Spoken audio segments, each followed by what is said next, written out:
Well, hi everyone. I'm John Retland, and this is my review of WWE Raw, the go-home show for WrestleMania 36, which, by the way, did you know it is too big for one night? It is the one WrestleMania too big for one night, and in case you didn't know that, they'll beat it in your skull a little bit more. Ow. How was the show? Not bad. They're doing the best they can with the cards they were dealt. This was obviously taped. Mania has been taped. Do not spoil Mania in the comments. Let's start with this review. Styles and Taker package. Yes, the package of two men being displayed prominently as we go into a Taker promo. And you've done it now. You've gone and made a big mistake. He says AJ Styles, or should I say Alan Jones. We've got American Badass Taker back. We've got Biker Taker, which I didn't mind Biker Taker. Might do an unpopular opinion show on Biker Taker at some point. And says, well, you talked about the facing me 10, 15 years ago. You didn't? Well, yeah, because you wanted to be a big fish in a little pond. You wanted to do this and all this stuff, and yeah, taking shots at Impact and stuff like that. And says, well, you got mad at Michelle McCool for using the Faith Breaker, but the Faith Breaker is better than the Styles Clash because she got the Faith Breaker over.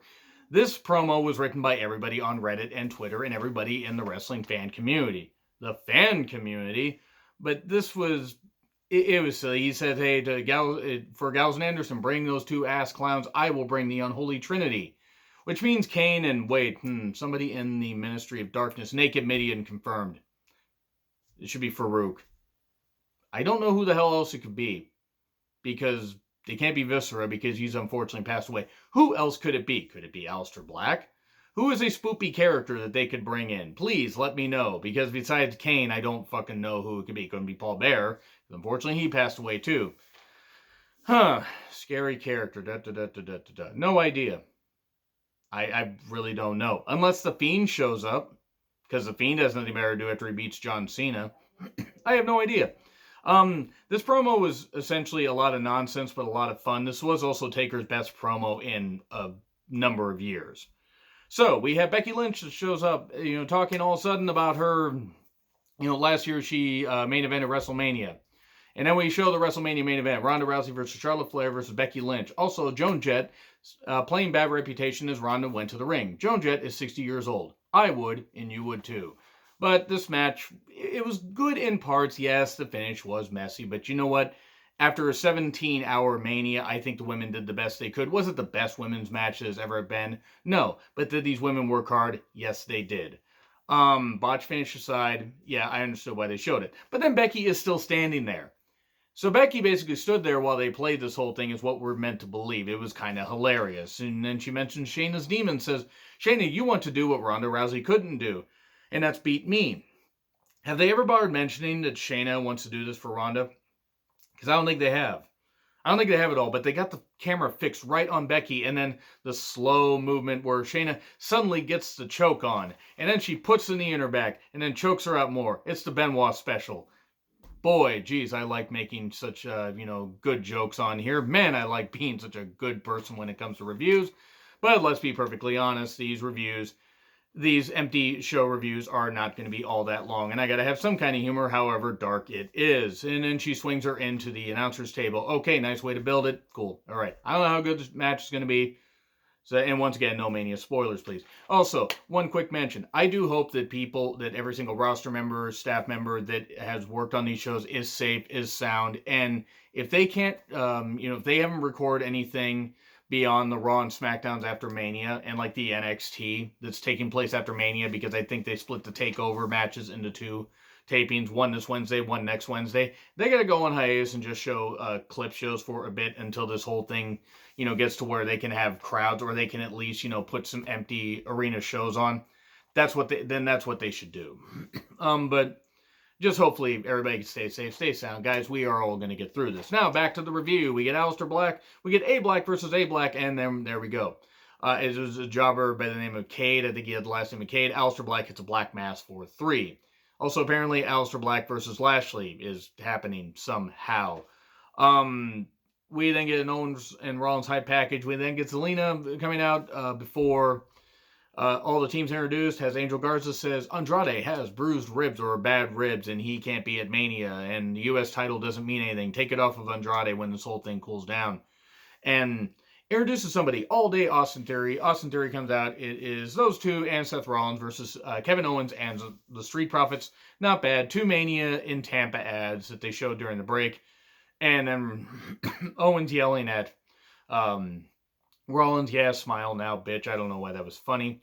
At one point, Montez does a dive onto Austin Theory. He was supposed to kind of catch him. Unfortunately, the timing was off, and Ford hit with a goddamn splat. I hope Montez Ford is okay, because fucking hell, that sounded brutal. It looked brutal. I hope he's okay. And then a stunner pins Garza, and then we get a stomp to Kevin Owens, and then Kevin Owens does a promo talking about Seth Rollins. Says this place was built despite of you. To be fair, even though Kevin Owens knows English and French, maybe there are some times that words get mixed up, or the promo is just badly written. I mean, I don't know, because Kevin Owens is usually dynamite on promos. So he called Seth Rollins an arrogant dipshit, which was not bleeped out yet. Something from Paul Heyman was a little bit later. Talks about the past. Talks about how he hasn't done well at Mania, but Rollins has. He's going to rectify that. He's going to beat. He's going to beat Seth Rollins at Mania. And then we get a nice package with Orton and Edge. No, that's not a euphemism. It's about, the build from the Rumble to all this stuff and everything, the attacks and what Orton's done, da-da-da-da-da. And then Edge is talking about Orton's, spurts of greatness from his Viper and the grit of his Viper and how he coasts on his Viper. I'm going to keep mentioning this stuff and making it as uncomfortable as possible because, oh boy, one of the next lines certainly made me laugh. He said, you attacked my pack. You attacked my wife. You mentioned my children's names. And now, I am not going to pull you out. I will push you so far in that you won't be able to pull back out. And if you'll excuse me, I'm going to try to maintain my composure and not laugh uncontrollably like I did. Edge doesn't want to pull Randy out. He wants to push him in so he can't pull out. That sounds kind of inappropriate. That sounds absolutely inappropriate. But that is just fucking hilarious.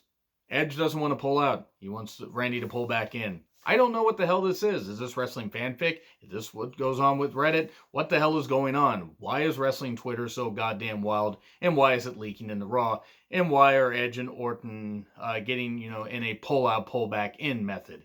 So, promo was good though, despite all the pulling out and pulling back in. So we get Asuka versus Kaden Carter. Oh, look, Kaden Carter got beat after Asuka scissored her from behind and tapped her out. That's a good image. It's a good image, at least I think it is.